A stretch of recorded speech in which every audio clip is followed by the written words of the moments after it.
শ্রেণীর ছাত্রছাত্রী আমি দীপান্বিতা ম্যাডাম আমার ইউটিউব চ্যানেল দীপাস টিচিংয়ে তোমাদের সবাইকে স্বাগত।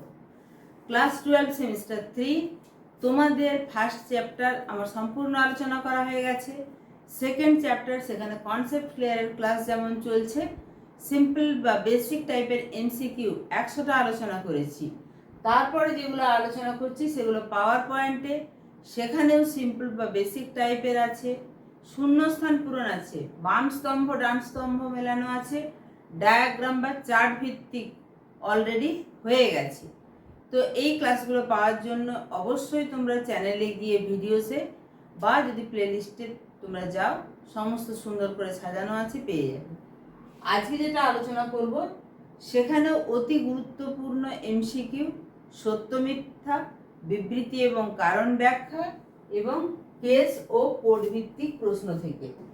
এভাবেই সত্য মিথ্যার জন্য ধরো 3টে বাক্য দেওয়া আছে, তারপরে অপশন আসবে কোনটা সত্য কোনটা মিথ্যা, এই রকম ভাবে আবার হ্যাপাজার্লি সাজানো থাকবে।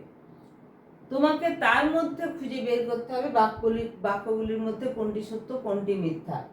এভাবেই কিন্তু সত্য মিথ্যার প্রশ্ন হয়, ফলে অনেক ভাবনা চিন্তার বিষয় আছে। আমরা এরকমভাবে সত্য মিথ্যার প্রশ্নগুলো যেমন দেখব, বিবৃতি কারণ ব্যাখ্যা দেখব, ক্ষেত্রভিত্তিক বা কেস ও কোড ভিত্তিক প্রশ্নগুলো দেখব। তো মূল আলোচনায় যাওয়ার আগে বলবো, চ্যানেল নতুন হলে অবশ্যই চ্যানেলটা সাবস্ক্রাইব করে রেখো, ভিডিওটাতে একটা লাইক করে দিও এবং অবশ্যই বন্ধুদের মাঝে শেয়ার করে দিও। যেহেতু পাওয়ার পয়েন্টে আলোচনা করা থাকছে, তোমার মতো তোমার বন্ধুরাও কিন্তু একটা টেস্ট, নিজের টেস্ট, মক টেস্ট হিসেবে দিয়ে দিতে পারবে। চলে যাব প্রথম প্রশ্নে। বিবৃতিগুলির মধ্যে কোনটি সত্য কোনটি মিথ্যা নির্বাচন করো। অক্ষাংশের ভিত্তিতে হিমরেখার উচ্চতা পরিবর্তিত হয়, অবশ্যই। যেমন নিম্ন অক্ষাংশে অনেকটা উঁচুতে অবস্থান করে, আবার উচ্চ অক্ষাংশে পর্বতের পাদদেশ অঞ্চলে, এমনকি সমুদ্র তলদেশেও এই হিমরেখা, অর্থাৎ যেখানে জল জমে বরফে পরিণত হচ্ছে এবং যেই রেখার নিচে গেলে বরফটা গলে জল হচ্ছে, সেই যে রেখা তাকে বলে হিমরেখা। এটা অক্ষাংশের ভিত্তিতে অবশ্যই পরিবর্তিত হয়, তাই এটি সত্য। হিমরেখার উপর থেকে নদীর কাজ শুরু হয় না, হিমরেখার উপর থেকে নয়, হিমরেখার নিচ থেকে বা পর্বতের পাদদেশ যেখানে গলে যাচ্ছে সেখান থেকে রসেমতানে ভূমিরূপের একদিন মসৃণ বিপরীত দিক অমসৃণ, এটিও সত্য। তাই সঠিক উত্তর ট্রু, ফলস, ট্রু। পরের প্রশ্ন, পৃথিবীর সবথেকে বেশি বরফাবৃত অঞ্চল দেখা যায় গ্রিনল্যান্ডে, না অ্যান্টার্কটিকা, তাহলে এটি ফলস হচ্ছে। হিমরেখার উচ্চতা নিম্ন অক্ষাংশে কম হয়, না, তাহলে এটিও ফলস। হিমবাহ বাহিত ভিনদেশি শিলাখণ্ডকে ইরাটিক বলে, হ্যাঁ, তাই ফলস, ফলস, ট্রু। ভারতে কেটু একটি পিরামিড চূড়ার উদাহরণ। হিমবাহের ক্ষয়জাত ভূমিরূপ হলো কেটেল, এটা তো কেটেল সঞ্চয়জাত ভূমিরূপ। ল্যাম্বার্ট হিমবাহটি কুমেরু মহাদেশে অবস্থিত। এখানে যে অপশনগুলি আছে তার মধ্যে প্রথমেরটি হচ্ছে সত্য, মাঝেরটি মিথ্যা, আগেই আলোচনা করলাম, এবং পরেরটিও সত্য, ল্যাম্বার্ট কুমেরু মহাদেশে অবস্থিত।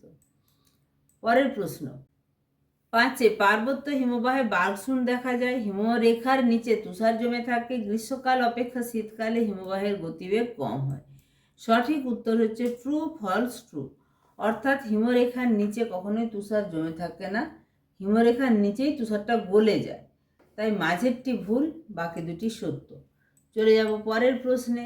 হিমরেখার নিচ থেকে নদীর কাজ শুরু হয়। হিমশৈলের অর্ধেকটা জলের উপরে ভেসে থাকে, না, 9 ভাগের 1 ভাগ উপরে ভেসে থাকে। হিমশিড়ির নিচের অংশ থেকে উপরের দিকের খাড়া অংশকে বলে রাইজার।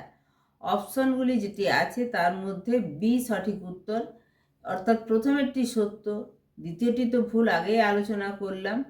এবং হিমশিড়ির নিচের অংশ থেকে উপরের দিকের যে খাড়া অংশ তাকে রাইজার বলে না, তাকে বলে রিগেল। কার্স্ট কথাটির অর্থ হলো বিস্তীর্ণ চুনাপাথরযুক্ত ভূমি। কার্স্ট কথাটি এসেছে জার্মান ভাষা থেকে। কার্স্ট গুহাগুলিতে সঞ্চয়জাত ভূমিরূপকে একত্রে বলে স্পেলিওথেম। প্রথমেরটি ভুল এবং দ্বিতীয় এবং তৃতীয় দুটি বাক্যই সঠিক। 8 দাগে, পুঞ্জিত ক্ষয়ের প্রাধান্য দেখা যায় উচ্চ পার্বত্য অঞ্চলে। ভূ আলোড়ন এক প্রকার অন্তর্জাত আলোড়ন। অ্যাসিড মিশ্রিত জলের কাজ দেখা যায় মরু অঞ্চলে। সঠিক উত্তর, অ্যাসিড মিশ্রিত জলের কাজ আমরা জানি চুনাপাথরযুক্ত অঞ্চলে দেখা যায়, মরু অঞ্চলে নয়, তাই এটি একেবারেই ভুল, প্রথমের দুটি ঠিক। তাহলে বুঝতেই পারছো এক একটা এমসিকিউ এর মধ্যে কিন্তু 3টে এমসিকিউ লুকিয়ে থাকছে। তাই সময় অনেক লাগবে, অবশ্যই প্র্যাকটিস করতে থাকো আমার সাথে। 9 দাগে বহির্জাত প্রক্রিয়া দ্রুত ক্রিয়াশীল হয়। সমস্থিতিক আলোড়ন এক প্রকার অন্তর্জাত প্রক্রিয়া। ক্ষয়সীমার সাপেক্ষে অসমতল ও বন্ধুর ভূমির সমতল হওয়ার প্রক্রিয়াকে পর্যায়ন বলে। এখানে যে অপশনগুলি আছে তার মধ্যে প্রথমেরটি ভুল। বহির্জাত প্রক্রিয়া সবসময় ধীর গতিতে ক্রিয়াশীল হয়, বাকি দুটি সঠিক। 10 দাগে বিচূর্ণীকৃত শিলার ঢাল বরাবর মাধ্যাকর্ষণের টানে নিচে নেমে আসাকে পুঞ্জিত ক্ষয় বলে। নগ্নিভবন ও ক্ষয়ীভবনের মিলিত প্রক্রিয়া হলো আবহবিকার। মৃত্তিকা বিসর্পণ হলো এক প্রকার ধীর প্রবাহ। এখানে প্রথমের বাক্যটি সঠিক, শেষের বাক্যটি সঠিক। নগ্নিভবন এবং ক্ষয়ীভবনের মিলিত প্রক্রিয়া আবহবিকার নয়। আবহবিকারের পরে হয় ক্ষয়ীভবন, অর্থাৎ আবহবিকারজাত পদার্থ যখন সরে যাচ্ছে তখন ক্ষয়ীভবন। এই দুটো হলে, অর্থাৎ আবহবিকার হলো তারপরে ক্ষয়ীভবন হলো, তখন শিলা আলগা হয়ে যায়, তাকে বলে নগ্নিভবন। তাই এই 2 নম্বর বাক্যটি ঠিক আছে। এর পরের ক্লাসে আমরা আলোচনা করব বিবৃতি এবং কারণ ব্যাখ্যা এবং কেস ও কোড ভিত্তিক প্রশ্ন। এইভাবেই কিন্তু প্র্যাকটিস করতে থাকো।